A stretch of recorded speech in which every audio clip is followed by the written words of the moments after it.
Hello, and welcome back to Chasing Hazel's Tales, a family history podcast presented to you by two registered nurses and all-around family historians and sisters. If you've got family history, we want to talk about it. I'm Kim McLaughlin. And I'm Laura Ireland.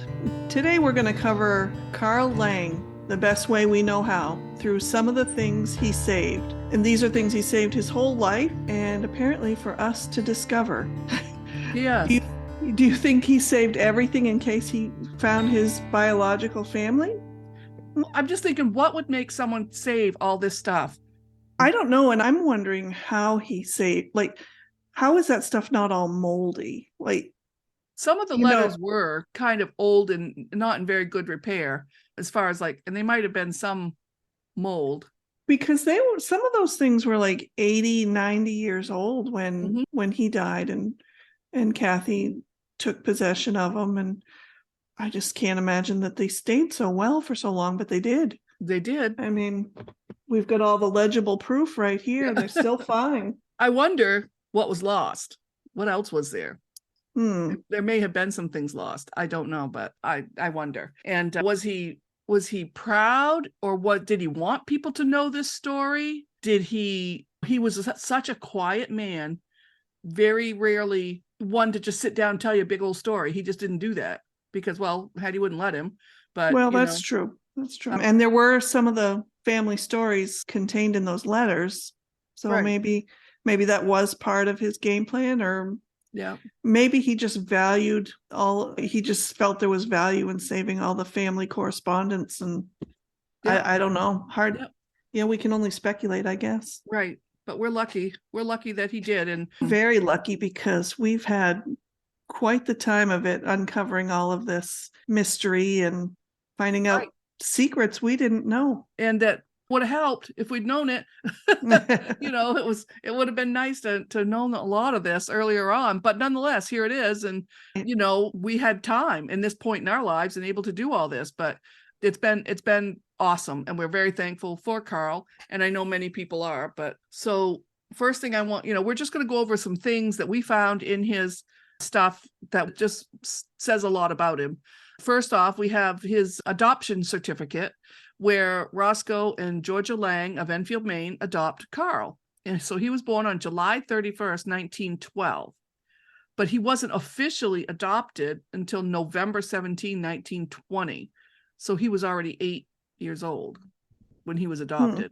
But on the document, on the adoption form, it did say that his name was going to be legally changed to Carl Laing, Carl Roscoe Laing. And he's listed on the 1920 census as a son to Roscoe and Georgia. The date of the census was January 21st, 1920. So he was not officially adopted until July of that year. So we have no way of knowing when he went to live with the Laings. November of that year. What did he I was say? adopted. You said July. Oh yeah, right. That was his birthday. But so the census was January. His birthday was in July, but he was adopted in November. So the census earlier that year already called him the son. His name was Laing on the census. So that they claimed him, and we just don't know for how long. How it's been since birth? Right. I don't really know, and that information just hasn't come forward. There might be other papers, and I've not put any effort into getting his adoption records. I don't really need them, and I don't really think I have a right to them.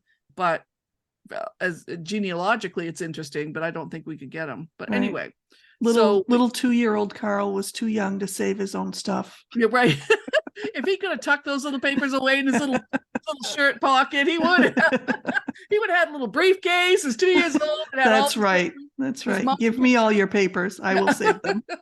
So, the truth is, we had mentioned in the last episode that Carl's mother was unwed, from what we understand, and we have her information, her name, and I haven't put a whole lot of effort into finding her, just because I don't have any reason to. But we know who she is, where she lived, and where supposedly Carl was born. But we're just going to leave it at that. And little Carl came to live with the Laings, and that was his family. That's right. Right. So he was adopted by them, and he worked very hard for his father, Roscoe Laing, he was a very industrious businessman. And the whole family, I think, pretty business minded, Right. wouldn't you say? All the Langs, I think. Right. Yeah. They were staples in Enfield and Passadumkeag. There was a very large family, and they were well known. Right. But the name is gone now. Right. I don't see any Langs anywhere. No. But interesting. There were lots of them then, because Carl saved a myriad of deeds. Some of them had Roscoe Laing on them, some of them had Thomas Laing, and some of them had other siblings of Roscoe Laing. There were just, and I want to tell you, he must have 100 deeds that he saved that have no connection to, that don't say Laing on them.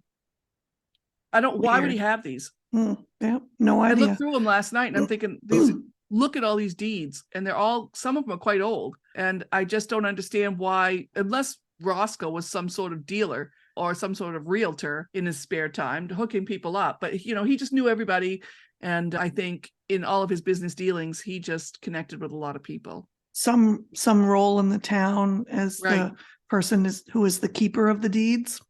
I'm not sure. Maybe I don't know. He wasn't an attorney, but he was the Enfield Farmers Cooperative. He was treasurer for the Enfield Farmers Cooperative. So he had his hand in everything, I think. Yeah. So, and also, of course, the railroad. We know all about that. The family and the railroad, for sure. And it did say in his obituary, in Roscoe's obituary, that he did work for the railroad himself before going into business for himself. So that would have been another generation added on to the Maine Central Railroad family. Yeah, and of course the general store, which was there until in our lifetime. It kind of faded out and it's gone now, but it was there.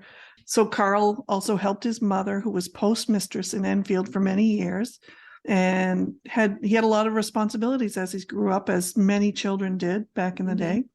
And while he was in school, he met Hattie Falloon, who would go on to be his wife, and they corresponded every day, sometimes twice a day, for many years, late 1920s up till they married in 1934. Right. Very, very exciting letters, aren't they, Kim? I wished we had the ones that he wrote to Hattie. We only have a few. Yeah.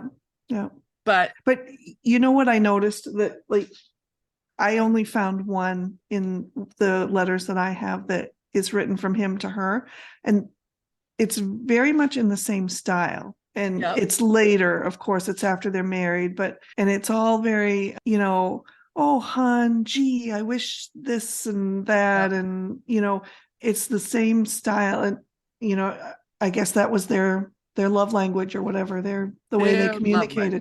But he wrote in the same style she did. So, So there was one letter that I found, and it's just kind of indicative of some of the things that we've read. But there was a letter to Hattie from Carl, and it was dated October 13th, 1929. So Carl was 17, so Hattie would have been younger, and he was writing back to her. And he said, and this is what it says, I quote, and it quotes, "I can't begin this letter in any other way than by telling you what has been going on today. I'm quite sure you get cross at me for not coming out on Sundays, and I think I don't care, and I think up excuses to tell you.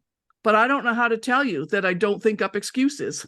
And then the letter went on to say about things that had gone on. He was working and things. And then, or page 2 says, in all underlined words. So that's almost like red ink for Hattie. Hattie had a red ink letter, but this, he underlined all of his words. And they said, "I don't make up my excuses other than to say that I don't make up my excuses and would enjoy very much to have your company."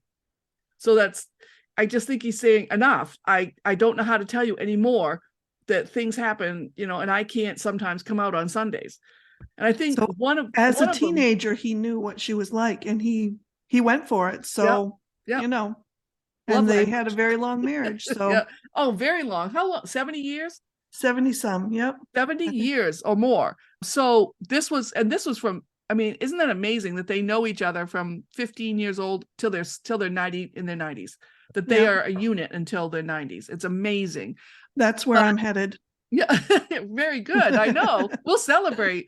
But what I noticed was in that letter, a car had broken down. He wasn't able to go out. And I think she's blaming him for that. Well, I think so. And I think she blames his father for not letting him come out, making him work too hard and things like that. But they had a business going on. And that was 1930s. So this is just after the Depression. So you take all the business you can get and right. Yeah. And they had to work hard. There was a lot of work going on. So anyway, the reality is there's very few letters, but he kept this one. So I'm thinking, like, did he find it and say, oh yeah, I'm going to keep this and tuck it in his little pocket like Carl did? I don't know. So the letter was just saying, all right. And maybe they just came to an agreement that, yep, this is the way it is. Wow. Anyway. Yeah. Well, I mean, they would go on to marry in September of 1934. And the wedding announcement read, Carl R. Laing of Enfield and Hattie L. Floon, incidentally middle name Laura, of Howland. Yes, I was named after her. Yeah. Were married Saturday evening, September 8th, at the home of the officiating clergyman, Reverend Wayne L. Robinson of the First Baptist Church, Bangor, the double ring service being used. They were unattended. Oh, I know. The scandal. I know, like, did they just get up one day and say, oh, today's the day we're getting married. We're going down. I don't care. And we got a car. You might not get a car next weekend, so we're getting it this weekend or something. And off they went. Yeah. Well, it's hard to know, but it seems from the letters that maybe the Langs weren't fond of Hattie, or at least Roscoe Laing, because the letters from Carl always seem to be apologizing. Mm-hmm. I guess we don't have that many, but you always get that tone that Carl's been apologizing for having to work for his father. And then there was the butter wars, And if you want to hear about the butter wars, look back in our library. It's there somewhere. The letter with the butter wars. Yeah. So, yeah. Yeah. So they knew each other. They knew this is the way it's going to be. And they decided to get married, and off they went in 1934. So they were married and ready to begin adulting at that time. And then the next letter I have, and this is just interesting. There's a letter, number one, it's to Judge Weatherby. And I didn't know that there was a Weatherby judge. So I'm from Lincoln. That's Lincoln. And it was written to Judge Weatherby in Lincoln. And it was written by Georgia Laing. It seems as though Carl had been, this was in 1940, and Carl had been working for the family. But it said, from Georgia Laing, we are very sorry Carl Laing got a ticket on an overload of white birch. That would have made Dad so proud. Dad was a truck driver. And he was fond of stretching the rules a little bit too. So when it came to driving, I think he liked to poke the buttons of whatever law enforcement. What were the Smokies? What did he used to call cops? I can't remember. Yeah, there was anyway. But Dad used to I'm only 1 pound over or whatever, it's just funny. He just kind of had that kind of relationship. Mm-hmm. So she said, we are very sorry Carl Laing got a ticket on an overload of white birch, and I'm writing you so that you might fully understand the case before passing judgment. He was out of a job and so took the truck to do what he could with it. He had never done any hauling before and was loaded by the men at the yard, same as the other trucks, and thought it was all right. Kindly be lenient. Sincerely, Mrs. Georgia Laing, Carl's mother. At this time, Carl was 28. Here's the thing, the fact that we have the letter and not the judge, I wonder if the judge ever saw it. And I'm thinking maybe Carl intercepted it before it went to the judge. I don't know. But is she the original helicopter mom? She might have been. And so this is 1940. So Roscoe was still alive. And I don't know. I think Carl, again, was such a soft-spoken man. And he got a ticket. Yeah, big deal. I'll just pay the ticket, Yeah. And but no, his mother didn't think she probably thought he got set up by the guys in the yard where he got overloaded or something. Yeah. Anyway, so that was 1940. Yeah. So then, and there's really not much for us to go on during these years. Because of course, Hattie and Carl are living together and not writing. So we don't have letters to go on. Yeah. World War II was firing up. Right. And so what we have next is there's the death of the patriarch Roscoe Laing, 1943. I think it was a heart attack, wasn't it, Kim? I don't recall. I think that's what I think that's what I remember seeing on the death certificate was that it was his heart. Yeah. And I don't recall how old he was. So that was in the midst of World War II. And Carl was yet to be involved in World War II. He would go in the spring of 44. Is that right? Yes. March, I think. Yeah. And that previous thing you just read about he was out of a job, and that's why he was driving the truck. And that makes me think maybe that's why he enlisted in the Army in 1944. Maybe there was no work for him to be done. And of course, we already know how hard the times were around the town. There was no men around there. The work was very, very hard to be found. I think it was hard. You could do all kinds of work, but never get paid. Right. And for them being in having the store, they couldn't find things to sell. They couldn't get things to sell. There was rationing. People didn't have money to buy. So it was just hard times. And so maybe that's why he went into the Army. And I think I've said before, I think he was industrious.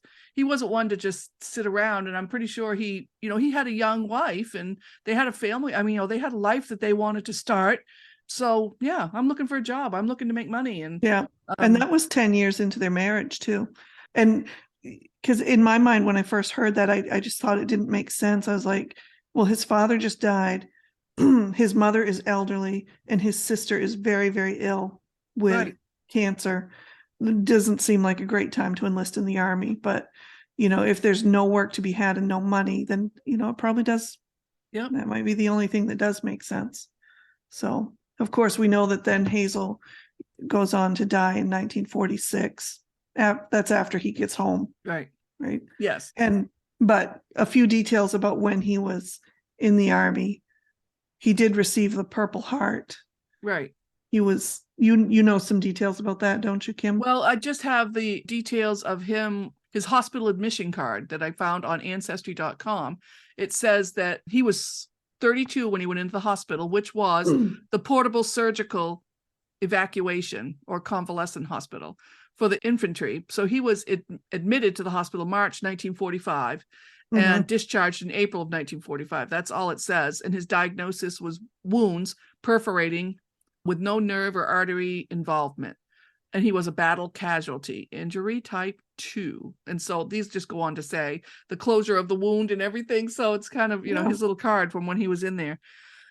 And so he healed well. He did fine, but he did receive the Purple Heart. Yeah. So that was a lifelong honor for him.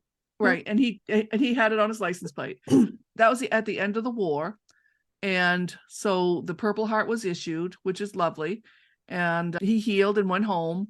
But then he gets called back to do a 4-week refresher course in 1951.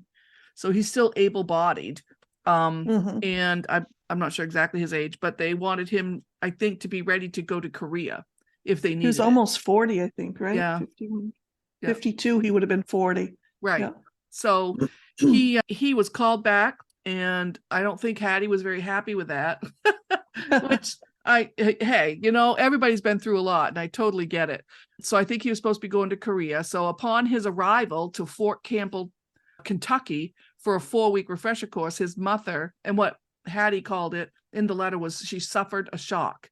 So I'm assuming that's either a stroke or maybe a heart attack or some sort of life-changing event or health-changing event that she would not be able to recover fully from this. Yeah, because I definitely saw that phrase used a lot in the World War II letters that he had. Yeah, shock was, So the first line, so what Hattie does, of course, what would Hattie do? She writes a letter to the Army, to Edward Witzel, the Major General of the Adjutant General.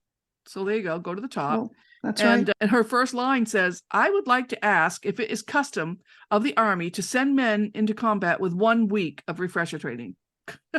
So she's telling him. So she had received a note from Carl, and what she wanted was just help. She said, I don't think you understand the facts. His mother had suffered a shock. and he was given 15 days for his furlough to go back and tend to his mother. But then when he went back to Fort Campbell, they had all the paperwork had gotten lost somehow about, I think people had endorsed his compassion leave and to be excluded. It didn't work out that way. He never did go to Korea, but Hattie gave him the what for. So she says, I would like to present the following facts to you, and I'm asking for your help. So she's saying he was just sent to Fort Devens and then he went from Devens to Fort Campbell for a 4-week refresher. He had only had 1 week and he was called back. He was given 15-day furlough. When he returned, he had missed the first 2 weeks of the training, but was sent out on the field with the 3rd week boys. He's 40 years old. Okay. So then their training was cut short to send them out for shipment.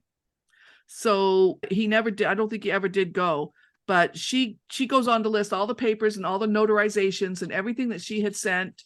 And she had copies of everything. I don't know how they get copies. They must use carbon copies or something, but anyway. And she just says that he wrote a letter for asking for discharge and stating his reasons, but I failed to make a copy. But the Lincoln Trust Company in Lincoln has copies of it. So, and we owe money to the bank. So she's trying. I mean, think about it. They probably have notes that need to be paid. And does Carl not make his case very well? I don't, First Georgia, writes letters, and then Hattie does. I just think he would accept it. He would just go, and they didn't want him to. So anyway, and then so this was in 1951 that Hattie writes this letter asking for the Army to discharge him, and that his mother had suffered a shock. So that was January of 51. And then, is that a copy of the letter? Yeah, I have a copy of it. I'll show you on screen, but like, it's not something he intercepted, right? I mean, well, that's a good point. Well, he would have been in Fort Devens, right? So or Fort Campbell. So I'm thinking no, but I think she was an administrative type person, so I think she kept she knew how to make copies of everything. Anyway. Yeah. Okay. So that was of January 1951. Then 1952 in March, Georgia Laing did die. I'm pretty sure Carl was very busy tending to the businesses and the estates of everybody involved. And a lot of the papers that Carl had that involved the Laings were the wills, because when Roscoe Laing died, he had originally made his will out before he had children that he adopted. So they had to amend that and then give it all and then they had to give it to Georgia, and then Georgia gave it back to the kids. It was the wills and the following those papers is very difficult, and I'm not legalese when it comes to these documents, but they're very interesting, and that's just a good summer project is to figure out what went where when. So then when Georgia Laing dies in 52, Hazel is already deceased. Right. So then everything has to go to Carl, and he has to take care of all of the estates and the properties. And they had quite a bit, I think, and they just kind of whittled it all down as people passed away. They just took care of business, and you might say downsized. They downsized. Yeah. But it's very confusing. But there's a lot of it. Right. Yeah. Well, I would imagine a lifetime of papers can be confusing. But I bet he knew what they all were. Right. So then, we have the 1954 apprentice embalmer's license from the state of Maine that was issued to Carl. And his Howland address was crossed out and forwarded to Jacksonville, Florida, because I do know they lived there for quite some time. He worked for the paper company, didn't he? Yeah. And that was his career. Once he got all the family things taken care of, then he made a career for himself working for the paper mill, I believe. Right. We don't have any papers. We don't have much of that. But they did keep their residence in Enfield on the lake. Yes. So, and he never did become employed as an embalmer, but in his later years, he worked for the local funeral home for quite a long time. And I think he was very well liked in that position. I think he worked well into his 80s, didn't he? I think so. Yeah, maybe even 90. I don't know. He enjoyed being around people and seeing the faces and the families, and he just knew them all. And he was, like we said, a very soft-spoken man. He was made for that job. Yeah, he had a very kind, calming presence, I think, and I think that was nice for the folks who were going through the worst time of their lives. Right. Yes. Right. So, and another thing, he saved all these papers from 1985, and he's getting, he's getting older by now. Yeah. His house was robbed in Jacksonville, Florida, while they were not at home, and with about $3,000 worth of jewelry and coins taken. And so he saved the police report, the insurance report. And so what I did, I just looked through to see what was taken. Oh, a few antiques.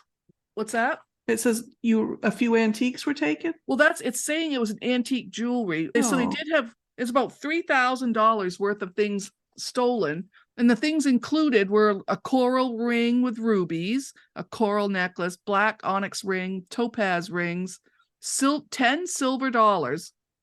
Oh. 10 silver dollars, which they're calling was his antique collection. Mm-hmm. 2 ladies' pendants, 2 lady wristwatch, a pocket watch made in the 1890s. I think that was Roscoe's, wasn't it? But it was Roscoe Lang's, yeah. So, and a silver dollar pendant, which had antique value, made from the 1890s. So, those are things. Family treasures. Those are treasures from the family, and they were stolen. So I just felt bad about that. But he kept all that information. No one was hurt.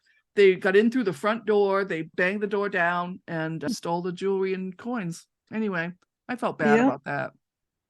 Anyway, so, and then they came back to Enfield after leaving Florida, and that's where they remained for the rest of their life. They were home. And that's where they're buried. Right in Enfield Village. Carl and Hattie both. Carl passed first. Right. And then Hattie a few years later. But they're both right there in Enfield. They both were well into their 90s. And in the Enfield Village, there is where the Lang's General Store used to be. There's now the Lang it's a park. It's a little park. It has a granite bench. It's very cute. It's nice. It's just because there's really not much that they could put on that site, I don't believe. And I think the town must own it by now. And so the store and everything, it was a huge building. And it's all gone. It has this little park there, but it's right across from the church from where they're buried, and that's the Lang's legacy right there. It's left there, so we're very happy. And I'm not sure. I know one of our cousins had a hand in building that park and did a really great job. So it's just nice. Anyway, all right. Well, I think we're going to be taking some time off for the summer, aren't we, Kim? Yes, because the sun is out. That's right. That's right. So in Maine, you got to take advantage of that beautiful sun. We're going to take that time to, peruse some cemeteries, gather some more family history, and we'll get back to the podcast in September. Yeah. So we're hoping everybody else will get out and enjoy the beautiful weather as well. And, if you find your family's gravestones and you think, I can't even read those names, well, give me a call.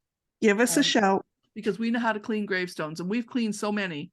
And it's nice when you can actually read them. We've done that to Hazel's stone and Carl's stone, because even in the short time that Carl's stone has been there, it has gotten a lot of lichen and stuff on it. So we cleaned that. Yeah. But anyway, we know how, we want to, and that's what we're going to do. We're going to find more people to clean and go out, and you'd be surprised all the information you can get from a cemetery. So I'll do that, and plus some other research, get back to some research, and enjoy Maine and see your families and ask questions and tell your family history. Write it down. Yep. Call us. Share Tell us. Yep. All right. So please rate, review, and follow us on your favorite podcast platform. We also invite you to reach out to us by email at chasinghazelstales@gmail.com. Tell us your tales and share what you have learned or found interesting about your family. And let us know if you've shaken your family tree and had a few nuts fall out. You can also follow us or contact us on Facebook, Instagram, Twitter, and TikTok. And until the fall, take care and so long. Goodbye.